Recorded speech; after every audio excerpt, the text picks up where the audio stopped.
दोस्तों, स्वागत है आप सबका हमारे YouTube चैनल पे, जिसका नाम है द स्टोरी टेलर। तो कहानी सुनने और सुनाने का कार्यक्रम लगातार जारी है। आज आप खोए हुए मंदिर के काफी नजदीक तक पहुंच जाएंगे। अब और ज्यादा देरी ना करते हुए आइए शुरू करते हैं। नोनी बड़ी ही लगन से पूरी कहानी को सुन रही थी और जितनी ही दिलचस्पी से नोनी कहानी सुन रही थी, उतने ही प्यार से दादी भी नोनी को कहानी सुना रही थी। दोनों इस तरह से मगन थी मानो उन्हें समय का कुछ अंदाजा ही नहीं था। नोनी दादी से, दादी फिर क्या हुआ? हाँ बताती हूँ बेटा। जैसे ही राजा महल में वापस आए, सबसे पहले उन्होंने महल के महापंडित को बुलाया।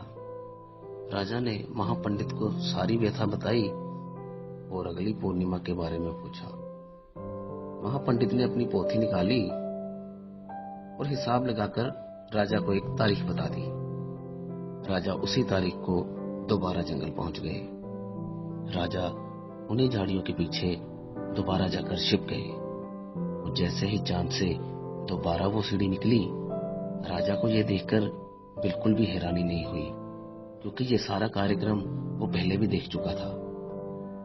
पिछली बार ही की तरह सारी परियां चांद से नीचे आई और बावड़ी में जाकर पूजा अर्चना शुरू कर दी। राजा भी शिव भगवान के भक्त थे। जैसे ही पूजा अर्चना पूरी हुई, राजा बावड़ी के पास जाकर खड़ा हो गया।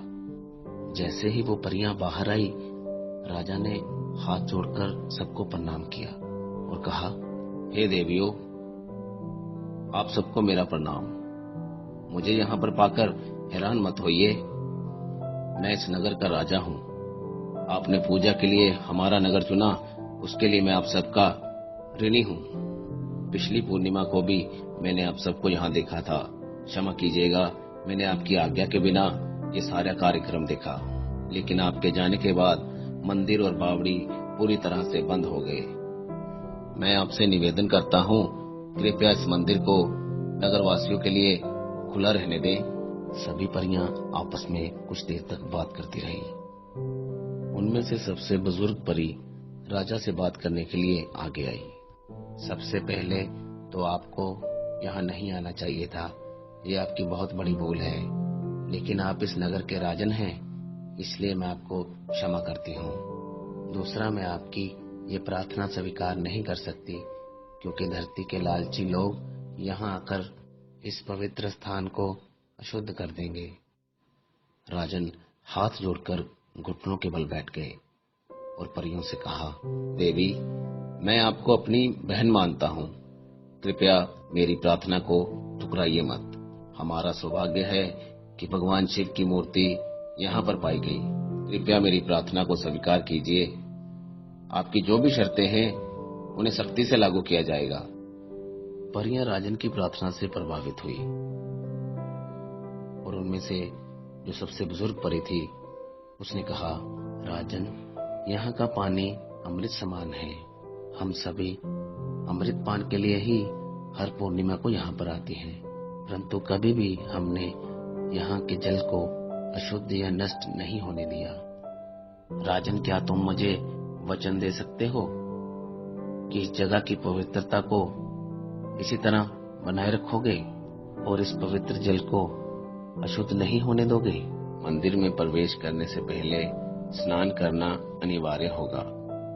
और एक और बात, अगर कभी भी इन नियमों का पालन ना हुआ तो ये मंदिर तो गायब होगा ही, उसके साथ साथ तुम्हारा राज्य भी गायब हो जाएगा। ये बात सुनकर राजा के होश उड़ गए। राजन, क्या तुम अभी भी अपनी बात को रखना चाहते हो? सोमनयक्का कुछ देर तक चुप रहे, लेकिन बाद में बोले, जल के स्रोत का अर्थ है जीवन का स्रोत। आप निश्चिंत रहें, सभी नियमों का कड़ाई से पालन किया जाएगा। इन सब के अतिरिक्त हम आपसे थोड़ा सहयोग और चाहेंगे राजन। जी कृपया कहिए, सोमनयक्का ने बूढ़ी परी से कहा। हर पूर्णिमा को यह मंदिर पूर्णतः बंद रखा जाए। पूरा दिन किसी को भी यहाँ पर आने की आज्ञा ना दी जाए, क्योंकि हम नहीं चाहते कि हमारी पूजा अर्चना में कोई बाधा डाले। आप निश्चिंत रहिए, बिल्कुल ऐसे ही किया जाएगा, राजा ने बूढ़ी परी को जवाब दिया। राजा आगे बढ़ा और उसने वही मोतीमाला बूढ़ी परी को वापस की जो उसे कुछ दिन पहले जंगल में मिली थी। हो ना हो ये जरूर आप ही की होगी। सभी परियां राजा की ईमानदारी से बहुत प्रसन्न हुई और बारी बारी वही सीढ़ी से सभी परियां वापस जाने लगी। अब सभी परियां चांद पर वापस जा चुकी थी, लेकिन मंदिर और बावड़ी अब भी उसी जगह पर मौजूद थे। इस उपलब्धि से राजा बहुत खुश थे। सोमनयक्का ने पासी के एक तालाब से पानी लिया और स्नान इत्यादि करने के बाद वे पहली बार इस अद्भुत मंदिर के भीतर गए। सोमनयक्का मन ही मन बहुत प्रसन्न थे, क्योंकि वो पहले ऐसे व्यक्ति थे जो इस मंदिर में दाखिल हुए थे। राजा ने पहले भगवान शिव को नमस्कार किया और अपने दोनों हाथों से जल लेकर अमृत पान भी किया। उस पानी का स्वाद इतना मीठा था कि बयान करना मुश्किल था। पूरी रात राजा वहीं बैठकर भगवान शिव की आराधना करते रहे। जैसे सुबह हुई वह अपने महल वापस आए। महल में वापस आकर उन्होंने अपने राज्य में एक घोषणा करवाई। हमारे राज्य में भगवान शिव का एक ऐसा मंदिर मिला है जो अब से पहले किसी ने भी नहीं देखा। जो कोई भी व्यक्ति भगवान शिव के दर्शनों के लिए उस मंदिर में जाना चाहे वो निसंदेह जा सकता है। केवल उसे कुछ नियमों का पालन करना होगा। राजा ने परियों द्वारा बताए गए सभी नियम अपनी प्रजा पर भी लागू किए कि मंदिर में दाखिल होने से पहले स्नान करना अनिवार्य होगा। हर एक व्यक्ति केवल एक ही लोटा जल अपने साथ ले जा सकेगा और हर पूर्णिमा को मंदिर पूर्णतः बंद रहेगा और हर पूर्णिमा को किसी भी व्यक्ति का मंदिर के आसपास ठहरना भी पूर्ण रूप से वर्जित रहेगा। सभी लोगों को इस अद्भुत मंदिर के बारे में जानकर बहुत प्रसन्नता हुई। जैसे ही आम लोगों के लिए मंदिर के द्वार खोले गए, शिव भक्तों का जन सैलाब मंदिर की ओर हर रोज आने लगा। शिव मंदिर में आने वाले भक्तों की संख्या लगातार बढ़ती ही जा रही थी। धीरे धीरे समय बीतता गया और मंदिर के पास सोमनहल्ली नाम का एक गांव भी बस गया। कुछ सालों बाद रत्नावती नाम की सुशील कन्या के साथ राजा का विवाह हो गया। राजा और रानी खुशी खुशी अपना जीवन व्यतीत करने लगे। राजा ने रानी को मंदिर के बारे में सारी कथा सुनाई और परियों द्वारा बताए गए सारे नियम भी अपनी रानी के साथ साझे किए। रानी के मन में न जाने क्या आया कि वो इन परियों को देखना चाहती थी। वो देखना चाहती थी वो परियां रानी जितनी खूबसूरत हैं या उससे भी ज्यादा। पर उसे यह भी पता था कि परियों से मिलना मुमकिन नहीं हो पाएगा, क्योंकि वह परियां तो केवल पूर्णिमा को ही मंदिर में दाखिल होती हैं। परियों से मिलने की जिज्ञासा रानी को लगातार विचलित कर रही थी। एक दिन किसी जरूरी काम से राजा को अपने पड़ोसी राज्य में जाना पड़ा। वह अपनी रानी को भी साथ ले जाना चाहते थे, लेकिन रानी ने कहा कि मेरी तबीयत कुछ ठीक नहीं लग रही, इसलिए मैं महल में ही रहकर आराम करना चाहती हूँ। राजा खुशी खुशी अपनी रानी की बात मान गए और अकेले ही चले गए। रानी की खुशकिस्मती से आज पूर्णिमा ही थी। मंदिर में जाकर परियों से मिलने का मन रानी पहले ही बना चुकी थी। राजा के जाने के कुछ देर बाद ही रानी ने एक रथ मंगवाया और मंदिर की ओर चल पड़ी। पूरे रास्ते में रानी के मन में यही चलता रहा कि राजा तो शायद मूर्ख है जो बिना सोचे समझे उन परियों की कही हुई बातों का पालन कर रहे हैं। जब ये राज्य ही हमारा है तो इस राज्य की हर वस्तु पर केवल हमारा ही अधिकार है। मैं राजा को सिद्ध कर दूंगी कि उन नियमों को ना मानने पर भी हमारा राज्य पूर्णतः सुरक्षित है। जैसे ही रानी का रथ सोमनहल्ली गांव पहुंचा, वहां पर खड़े सैनिकों ने रानी से प्रार्थना की, हे रानी, कृपया आप आगे मत जाइए, क्योंकि आज पूर्णिमा है और राजन के बनाए गए नियमों के अनुसार आज इस मंदिर में किसी को भी जाने की आज्ञा नहीं है, फिर वो चाहे हमारे राज्य की रानी ही क्यों ना हो। रानी उन सैनिकों से क्रोध से बोली, तुम लोगों की हिम्मत कैसे हुई मुझे रोकने की? तुम जानते हो मैं कौन हूँ? मुझे रोकने का अंजाम भुगतने के लिए तैयार रहना। सैनिकों को मजबूरन रानी के रास्ते से हटना पड़ा। रानी ने जाते ही सबसे पहले मंदिर के पवित्र जल से स्नान किया। उसके कानों में कुछ औरतों के आपस में बात करने की आवाज पड़ी।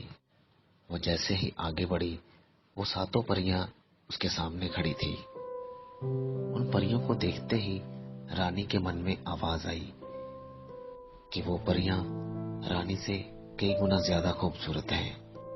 लेकिन रानी का घमंड इस बात को मानने के लिए बिल्कुल भी तैयार नहीं था।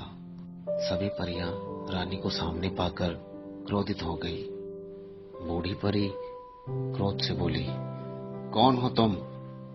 क्या तुम ये भी नहीं जानती कि पूर्णिमा के दिन इस मंदिर या इसके आसपास आना पूर्णतः वर्जित है? क्या तुम्हारे राजा अपना वचन भूल गए? रानी अपने अहंकार में डूबकर सही गलत का फर्क भी भूल चुकी थी। वो अपना पक्ष रखते हुए बोली, मैं इस राज्य की रानी हूँ और यह मंदिर भी हमारे राज्य में आता है। इस मंदिर में कौन कब आ सकता है या नहीं, इस बात का फैसला केवल मैं करूंगी। बूढ़ी परी रानी की इस हरकत से काफी नाराज थी। हे रानी, तुम भाग्यवश रानी की पदवी पर तो बैठी हो, लेकिन रानी वाला कोई भी गुण तुम्हें मौजूद नहीं। इतनी बड़ी भूल करने के बाद भी तुम्हारे चेहरे पर पछतावा बिल्कुल नजर नहीं आ रहा। तुमने नियमों की उल्लंघना तो की ही है, साथ में इस पवित्र जल में स्नान करने के बाद इस जल को भी पूर्ण रूप से दूषित कर दिया है। अब ये पवित्र जल किसी के भी पीने लायक नहीं रहा। इतना कहने के बाद सभी परियां सीढ़ियां चढ़ते हुए चांद की ओर बढ़ी। बूढ़ी परी ने जाते जाते वापस मुड़कर रानी की ओर देखा और कहा, हे रानी, बहुत जल्द तुम्हें अपने किए पर पछतावा होने वाला है, याद रखना।